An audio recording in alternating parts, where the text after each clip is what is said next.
अयोध्या को लेकर के कोई पहली बार समाजवादी लोग प्रश्न नहीं कर रहे हैं।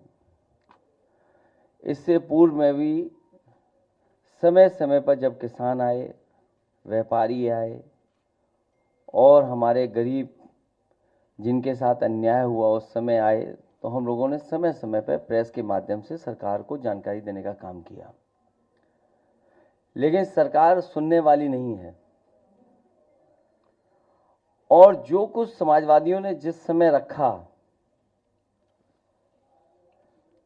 सरकार ने कोई कार्रवाई उस पर नहीं की और उसका परिणाम यह है कि अधिकारी और भारतीय जनता पार्टी के लोग मिलकर के लूट में लग गए हैं। और जहां लूट होगी वहां विकास नहीं होगा, जहां लूट होगी वहां विकास नहीं होगा। और हम अपनी पार्टी के नेताओं का धन्यवाद देते हैं कि अयोध्या का काला चिट्ठा लूट का जो उन्होंने आज बताया है, वो जानकारी दी है, ये केवल अयोध्या का नहीं है। अगर अयोध्या जैसी पावन धरती पर ये भारतीय जनता पार्टी के लूट कर सकते हैं, तो आप सोचिए उत्तर प्रदेश में और जिलों में कितनी लूट हो रही होगी। अयोध्या जैसी पावन धरती पर जो किसान स्वयं ऐसे अच्छे कार्य के लिए जमीन देना चाहते थे, जिस समय मांग थी कि सर्किट रेट बढ़ाया जाए, इनको मुआवजा दिया जाए, सरकार ने किसानों को कहीं मुआवजा नहीं दिया जो उनकी मांग थी उसके अनुसार। लेकिन जब गरीब किसान भोले भाले लोगों से जमीन ले ली, जब दूसरे लोगों के पास जमीन पहुंच गई और अपने लोगों के पास उनके जमीन पहुंच गई, उसके बाद अयोध्या का सर्किट रेट से लेकर के सब बढ़ा दिया गया। क्या ये राजस्व की क्षति नहीं है?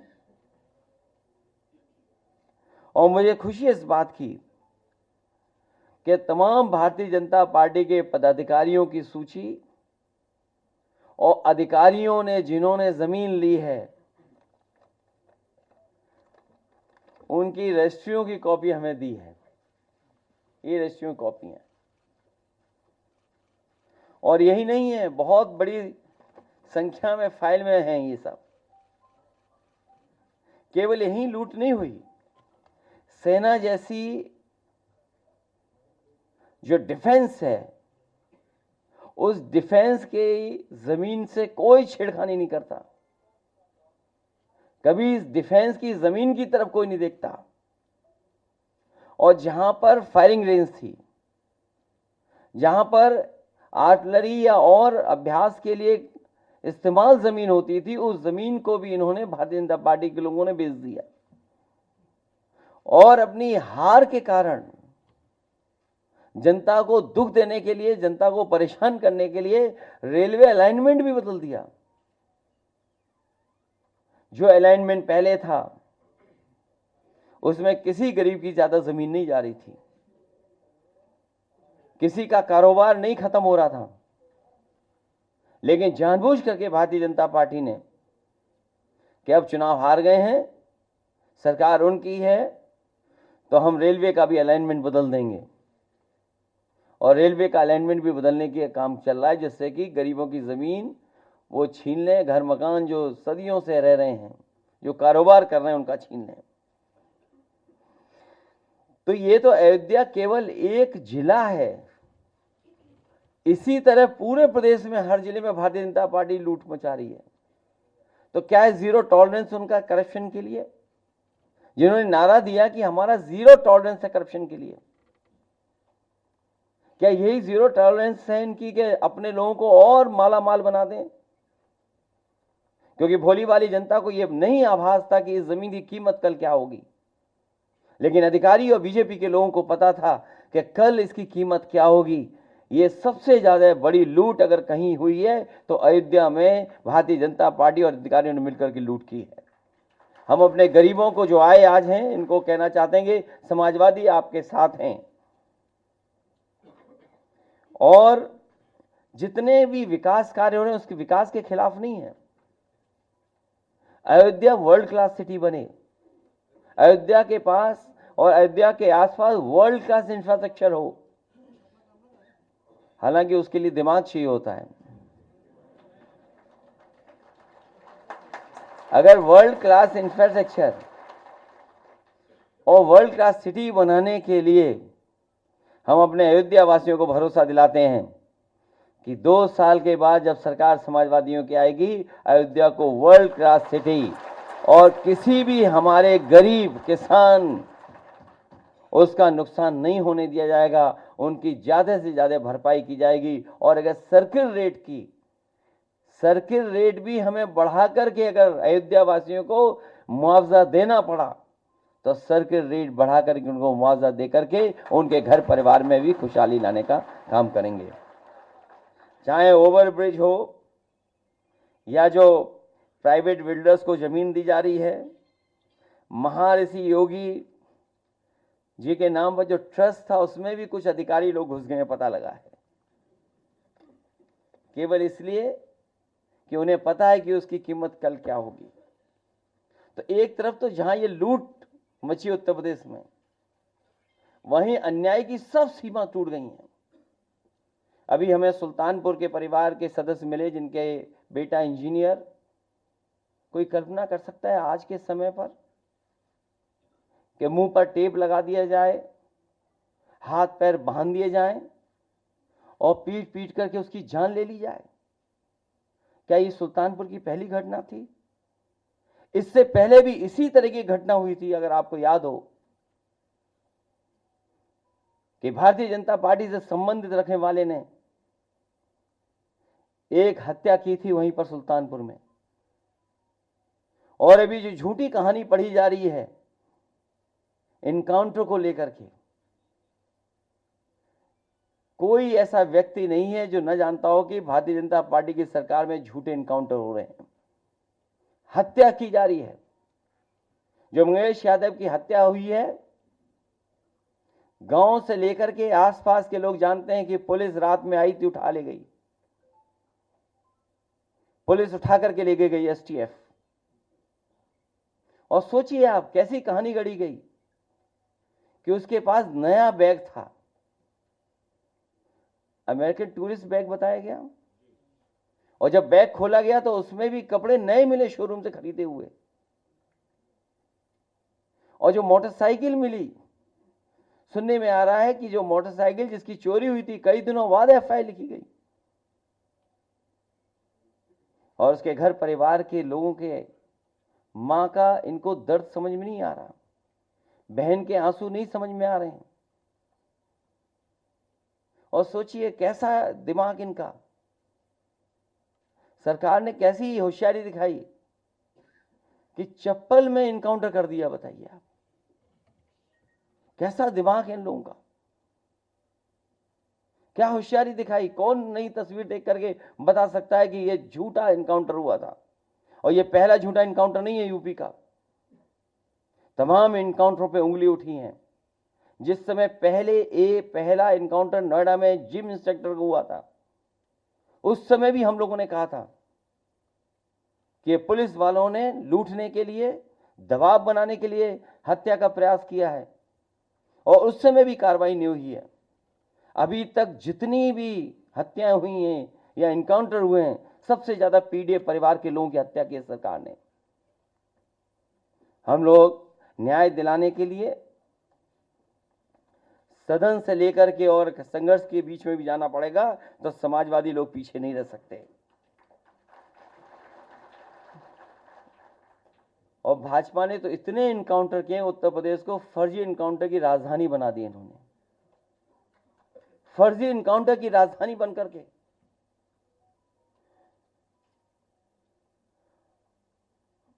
और फिर नकारात्मक दिल वाले, और दिमाग विनाश कर सकता है, विकास नहीं कर सकता। जिसकी सोच नकारात्मक हो और जिसका दिल और दिमाग नकारात्मक हो, वो विनाश ही कर सकता है, विकास नहीं कर सकता। और फिर जो हार्टलेस है उससे उम्मीद भी क्या करनी है। जो हार्डलेस हो उससे उम्मीद क्या करें हम लोग। हालांकि वो वीडियो नहीं चलाना मैं चाहता हूं जो जिसमें भाषा क्या इस्तेमाल की गई है, अगर आप कहेंगे तो मैं वो भी चलवा दूंगा। हालांकि वो उचित नहीं है, अनपार्लियामेंट्री वर्ड्स हैं उसमें।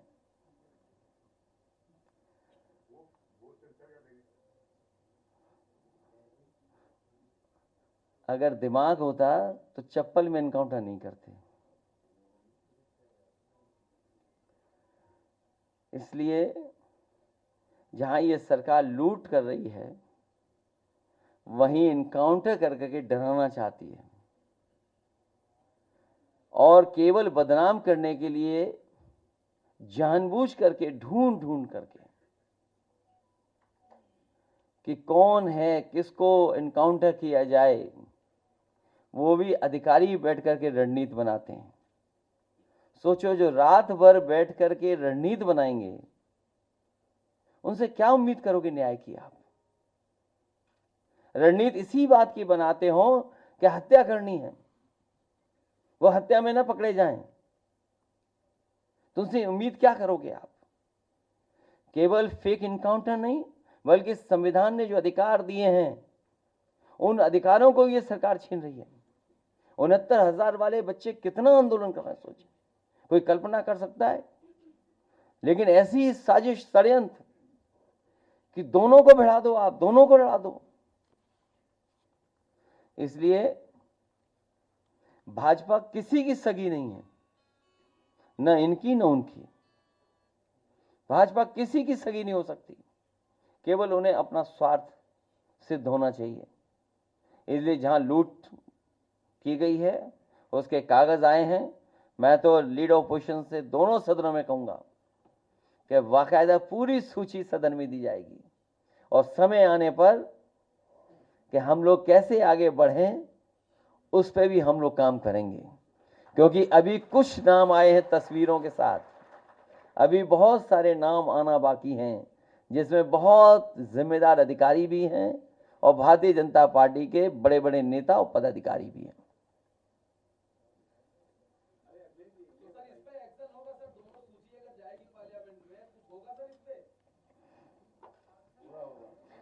बिल्कुल होगा, अभी से ही होने लगा, कोई सवाल ही नहीं पूछ रहा भाई। वो तो देखिए अभी से ही असर दिखाई देने लगा है,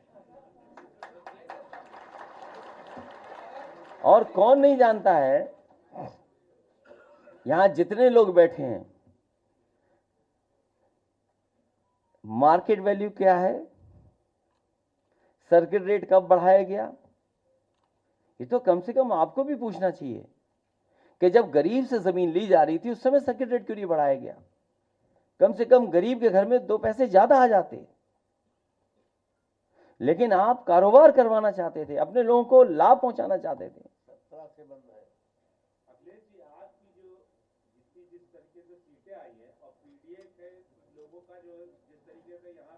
शोषण हो रहा है, अभी आप देखिए बारिश वाले मामले में जिस तरीके से योगी जी ने कहा था विधानसभा में सिर्फ 2 लोगों को हाईलाइट किया जाता है पीटीए के, और बाकी लोगों के नाम छुपा दिए जाते हैं। ऐसे में आप किस तरह काउंटर करेंगे इन सब बातों को लेकर। नहीं, इससे भी महत्वपूर्ण ये है कि जो रजिस्ट्रियों की हमें कॉपी दी गई है इसमें सबकी फोटो लगी हुई है, उनके परिवार के लोगों के रिश्तेदारों की भी फोटो है। तब मुख्यमंत्री जी कोई दूसरी सूची नहीं पढ़ पाएंगे।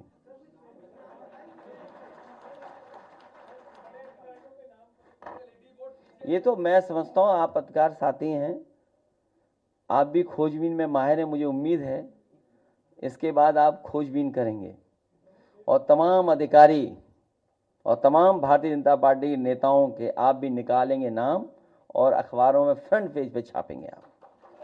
कम से कम हमारे कैमरामैन तो अच्छे हैं, जो हम बोलते हैं वही चल जाता है, लेकिन लिखने वाले थोड़ा बहुत कंजूसी करते हैं।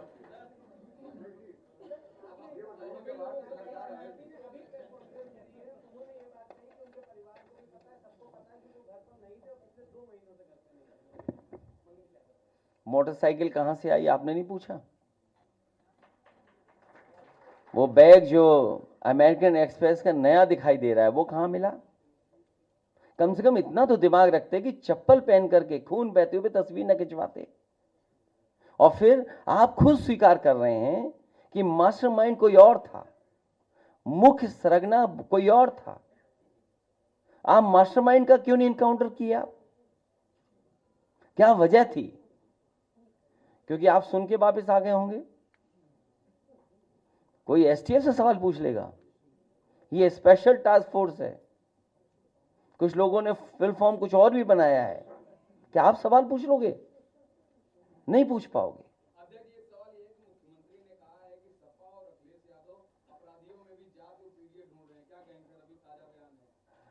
मठाधीश और माफिया में कोई ज्यादा फर्क नहीं होता।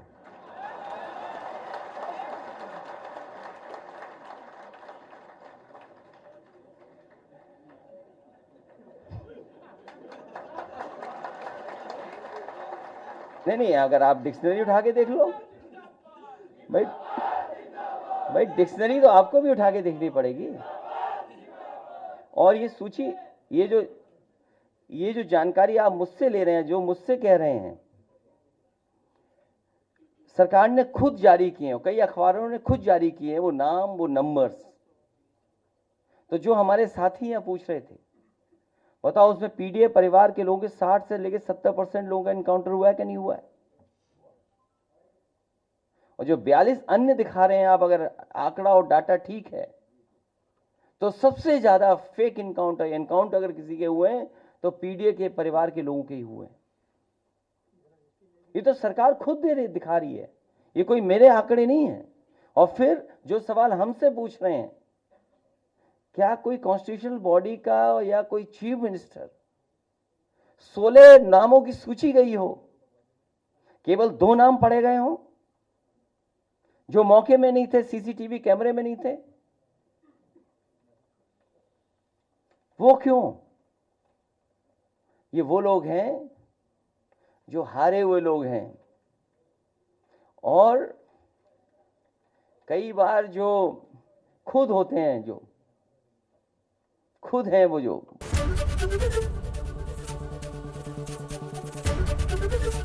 एबीपी गंगा, खबर आपकी, जुबान आपकी।